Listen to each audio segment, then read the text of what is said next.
原标题：乌克兰攒着这批大飞机，啥时候打算卖给中国？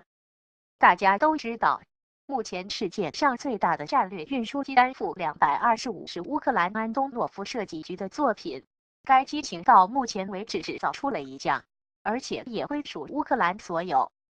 不过，安东诺夫设计局的安富225实际上也是根据原来安富124运输机的设计方案扩大而来的。真正实现了量产的是安富124，这一机型累计产量达到50多架，现在仍有10架在俄罗斯服役。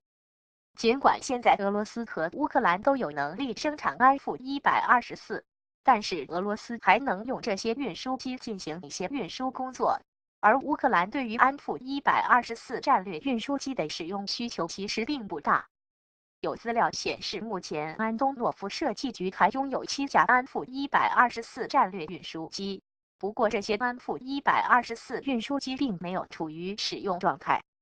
也就是说，乌克兰储备了丰富的战略运输机技术，但是乌克兰自己实际上用不到这些技术。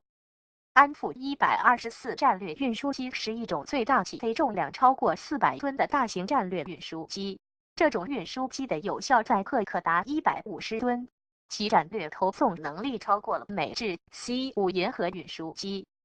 安富124同时还是一种长程运输机。其最大飞行距离可达1.5万公里以上，在执行远距离的运送任务时，能够体现出卓越的性能优势。当然，规格这么大的运输机也确实只有对于战略空运资源有切实需求的国家才用得到。乌克兰用这些飞机来进行日常运输，性价比可能就没有那么高。不过，如果乌克兰把安富124战略运输机转手卖给中国，那么中国将可以充分利用这些战略运输机，让它们发挥出更大的实际价值。事实上，乌克兰现在也的确正在选择和中国进行航空工业技术合作，未来中国可能也会掌握安富124战略运输机的发动机生产技术。由此可见，以后像安富124运输机这样的大飞机技术，是有可能通过技术合作的方式转让给中国的。